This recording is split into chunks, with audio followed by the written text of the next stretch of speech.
কোরবানির গোশত কতদিন ফ্রিজে রেখে খাওয়া যাবে? কোরবানির গোশত কতদিন ফ্রিজে রেখে খেতে পারবেন? ভাইরা আমার, এটার কোনো লিমিটেশন নাই। এটা নির্ভর করবে আপনার রুচির উপরে।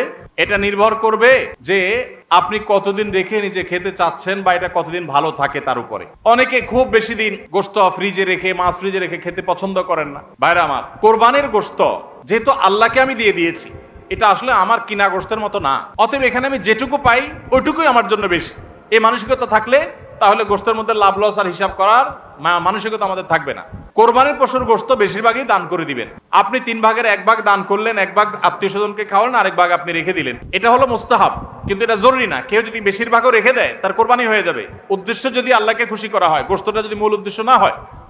কারোর উদ্দেশ্য হতে পারে যে আমি রেখে দিয়ে পরে আস্তে আস্তে আল্লাহর হস্তে মানুষকে দিব, গরিব দুঃখীদেরকে রান্না করে খাওয়াবো, নিজেরাও খাবো, তো আলহামদুলিল্লাহ তিনি রাখতে পারেন। এটা কোনো লিমিটেশন নাই যে কোরবানি গোশত এতদিনে বেশি রাখা যায় না, এমন কোনো কথা নাই। গরিব অভাবী মানুষ যারা আছে, যারা পুষ্টির অভাবে থাকে, পুষ্টিহীনতায় থাকে, তাদের আমিষের অভাব থাকে, তাদের খাদ্যের মধ্যে আমিষ পরিমাণ মতো থাকে না, সেই লোকগুলোর এই কোরবানি উপলক্ষে এক একজন 2 কেজি 4 কেজি 5 কেজি গোশত পাইলে কয়েকদিন ধরে তারা আমিষ খেতে পারে, তাদের পুষ্টির যোগান হয়।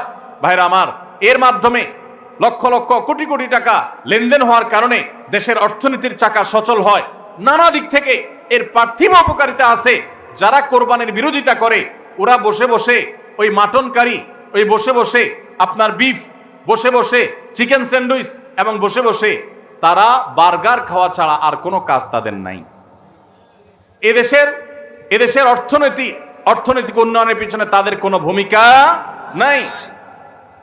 প্রবাসের যে রেমিটেন্স এদেশে আছে, যত রেমিটেন্স আসে, যেটি আমাদের দেশের অর্থনীতির চাকাকে সবচেয়ে বেশি সচল রাখে, গার্মেন্টস শিল্প একটা চাকা আর রেমিটেন্স আরেকটা চাকা, এই 2টা চাকা আমাদের দেশের অর্থনীতিকে মূলত সচল রাখে। সবচেয়ে বেশি বৈদেশিক মুদ্রা আমরা কামাই এই 2টা মাধ্যমে।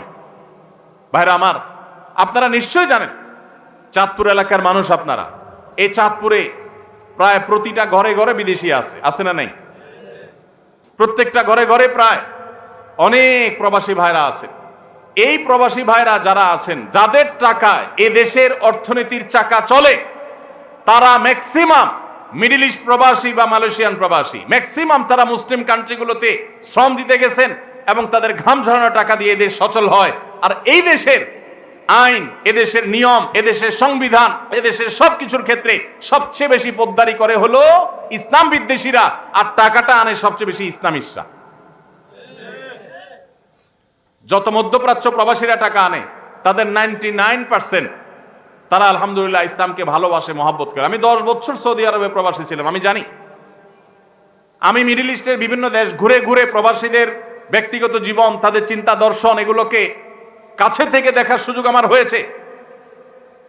প্রবাসীদের যে টাকা এদেশের অর্থনীতির চাকা সবচেয়ে বেশি সচল থাকে। আমি ইউরোপ আমেরিকায় থাকা প্রবাসী ভাইদের প্রতি শ্রদ্ধা রেখে বলছি, তাদের মধ্যে অনেকে আছেন যারা দেশকে ভালোবাসেন, কিন্তু ম্যাক্সিমামের অবস্থা হলো যে তারা যদি ওই সমস্ত দেশে একবার যেতে পারে, তাহলে দেশে জমি জমা, বাড়ি গাড়ি যা আছে এগুলো বিক্রি করে ডলার করে হুন্ডির মাধ্যমে নিয়ে যায়। কারণ ওই দেশে তার একটা বাড়ি কেনা লাগবে, কারণ সে সেখানকার নাগরিক হয়ে যায়।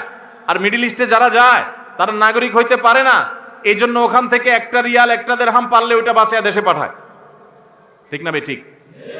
অতএব কোরবানির উৎসবের মাধ্যমে দেশের অর্থনীতির চাকা সচল হয়। প্রবাসীদের কষ্টার্জিত আয়ের মাধ্যমে দেশের অর্থনীতির চাকা সচল হয়।